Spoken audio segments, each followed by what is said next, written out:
Ladies and gentlemen, once again, welcome to the Kakasungura YouTube channel. A big thank you for your continued support. May God bless you so much. Those who are working extra time to make sure that this channel is growing at this rate, may God bless you. As I always say, the people committed at seeing this channel grow, may God bless you so much. If you're watching this video, take all your 1 or 2 seconds, click that subscribe button, ladies and gentlemen. Remember to turn on your notification bell so that when I upload a video, you are able to be notified. I will be mixing Swahili and English, and today nasikia kwamba niko na karoka Kiswahili kidogo. Kwa hivyo if I speak lots of Swahili, please forgive me. Inategemea na jinsi ambavyo nimeamka. Ladies and gentlemen, there is a misunderstanding that is going on between the newly elected Kenya Kwanza government and its members.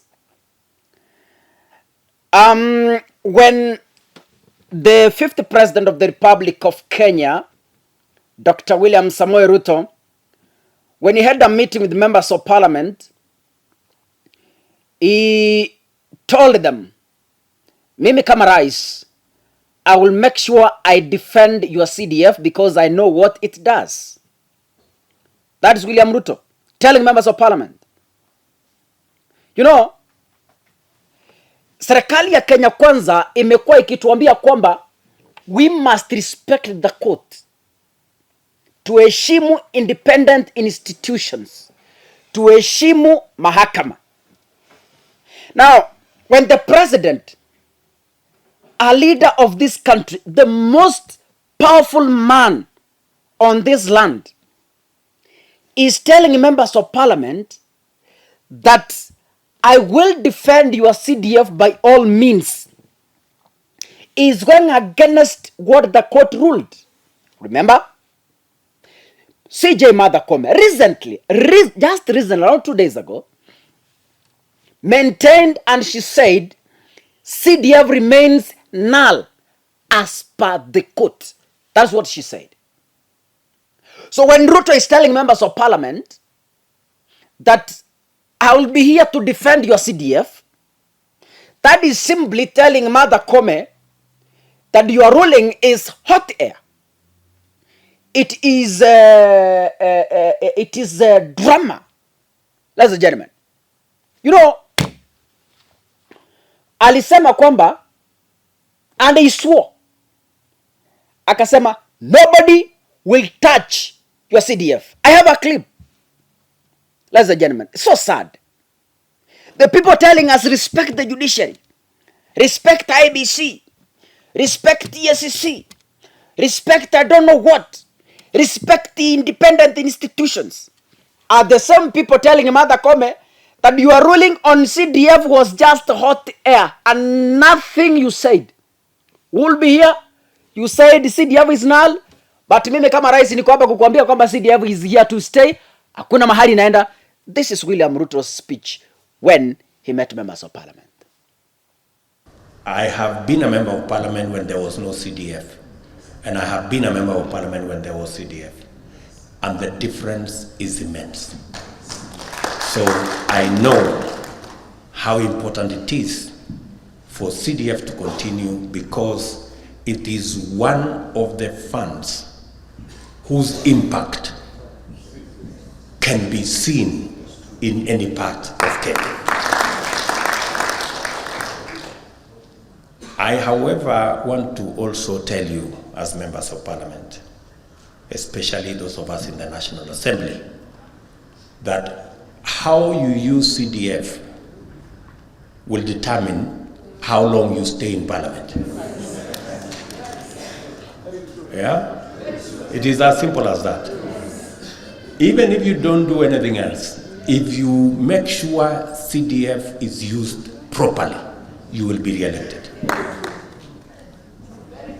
Lakini ukienda sasa na hiyo na ingine, raia are very good at accountability. They know, they know whether that money is being used properly or not. Ladies and gentlemen, those are not my words. Those are words from the most powerful man on this land saying CDF is here to stay. As if that was not enough, the current Speaker of the National Assembly, Moses Masika Wetangula, the man from Manawaingo, the most senior-most, the third in command, because after the president is deputy, that tunaenda kwa speaker. He is telling members of parliament that I know nyinyi ni watu wa village, mnakwanga funeral custodians, and as much as I live as Moses Wetangula, I'm going to defend and fight for the CDF.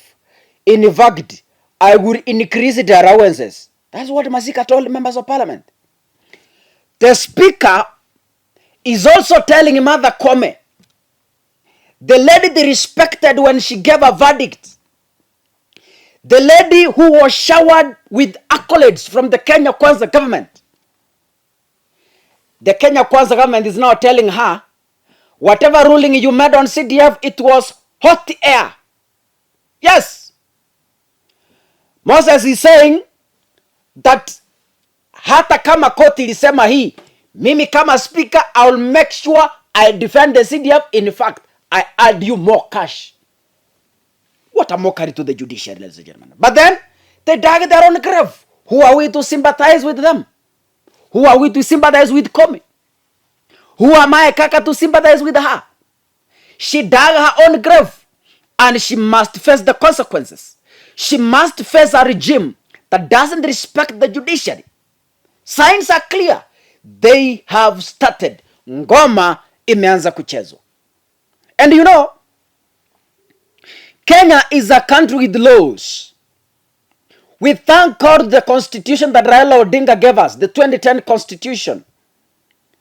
Kenya is a country where, as much as you are the president, you cannot stand to lecture Kenyans on dictatorial decisions. You can't do that. The constitution will defend.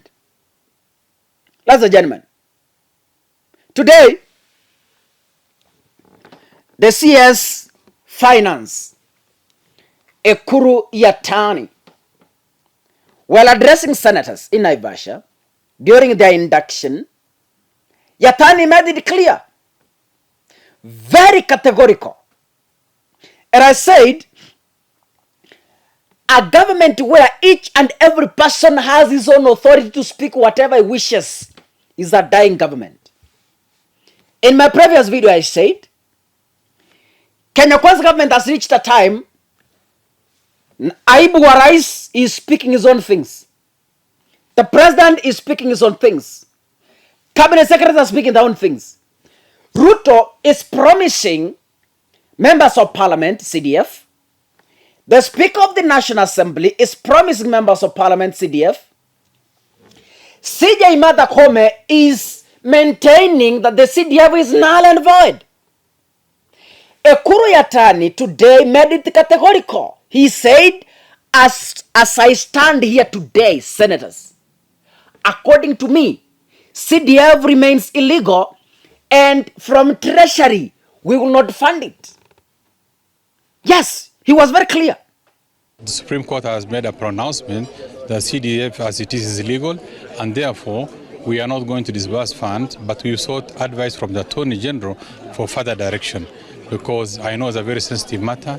It's a matter that politicians, mainly the ones in the National Assembly, hold very dear. To some extent, it has also changed lives of the people, but also don't rule to a great extent. Also, there's been a lot of wastage in terms of the accounting and for resources. So whatever decision that will be, whatever advice that we are going to get from the Attorney General is what we are going to go by. But as it is, it's been rendered illegal by the Supreme Court. And you know, there is a standoff between William Ruto and Naibu wa Rais. That is why they have not resolved to have a cabinet. They have said, let the cabinet in office continue serving as we prepare ourselves. That is the news. Kwamba, the cabinet secretaries from Uhuru's government will continue to serve until A consensus has been arrived. Rigathi wants his own things. The president wants his own things. Rigathi wants 5 slots. Ajipangie mwenyewe na Ruto amwambia ndugu, hii serikali ni yangu na mimi ndio nilipanga. So wewe kama naibu wa rais, you have no more authority to lecture me on who I should give a CS position. That is the standoff. Rigathi himself announced in public, akasema, Kenyans be patient. The CS slots, you will wait a bit longer because we have not yet settled. That is the government that is in office. A government that cannot respect the judiciary. A government where a CS is lecturing Naibu wa Rais and the president. When the president says CDF is nowhere to move, does that English exist? The president is saying CDF is here to stay. Then CS Finance is saying, I will never fund CDF. Now, ladies and gentlemen, wakusema hapa Kenya ni nani? Who has the power? Who has the final say? It is the constitution, and that is the final say. The 2010 constitution doesn't know whether you are a president. The 2010 constitution doesn't know whether you are a naibu wa rais. Haijuangi maneno kama hayo. Sheria ikisema, ishasema. Yes.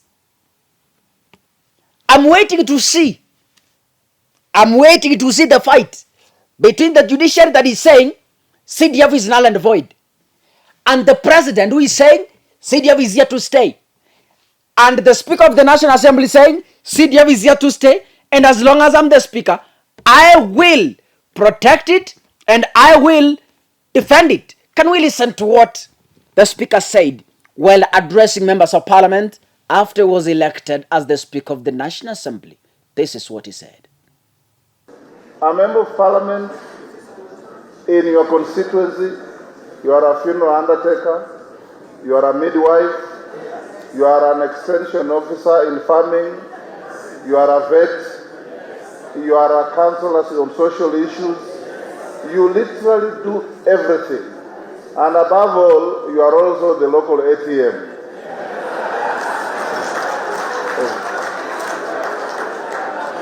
So, my leadership will ensure that we facilitate you to discharge some of these unexpected demands from the public. Ladies and gentlemen, that is Moses Wetangula, the newly elected Speaker of the National Assembly, speaking by himself. The good thing about Kakasungura, I do not propel propaganda. My analysis is based on evidence, tangible evidence, something that is happening, something that is real, something that is seen. When Mother Koome was on Citizen TV, she said, as per the law, as per the constitution, as per my own ruling, as per the ruling of the courts, I, Mother Koome, the President of the Supreme Court, as it stands, CDF is null. So, from this fight, ladies and gentlemen, it will be very difficult for members of Parliament to run their activities. And that is what they asked for.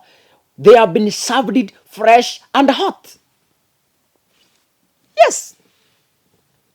But then, my work here, Kakasungura, is to keep them in check. And I'll be here to remind them. I'm here. I will be here, the only opposition standing. You saw Babu Wino is running away. You saw Senator Ledama is running away. I'm here to stay. Babu Wino are threatening to quit. Ledama are threatening to quit. They are saying they have not been given a pay. They have not been given a thank you. So, as they run away, I'm here to stay. As long as I live, I'll be here to defend the rights of our people. Ladies and gentlemen, can once for all, I want to ask, ladies and gentlemen, the court said CDF is null, that should be final. We ask our president to respect that decision, that verdict made by the courts. We ask members of Parliament to respect that verdict made by the courts. We ask the Speaker of the National Assembly to respect and honor the verdict that was made by the courts. They have no otherwise. They have nothing to tell us. The court said it. And if indeed they respect the independence of the judiciary, as they have been lecturing us, they should also abide by the rule made by the courts. CDF is null and void. Members of parliament must forget about it. Ladies and gentlemen, we have nothing to debate about it. Members of parliament should not be involved directly into CDF. That is it. Kwa hivyo hii maneno ya kusema mtaongeza pesa za matanga, hii mambo ya kusema mtaongezwa kiti ya barabara, hii mambo ya kusema at CDF imefanya nini lazima itakuwa, my friend, that is hot air. God bless you.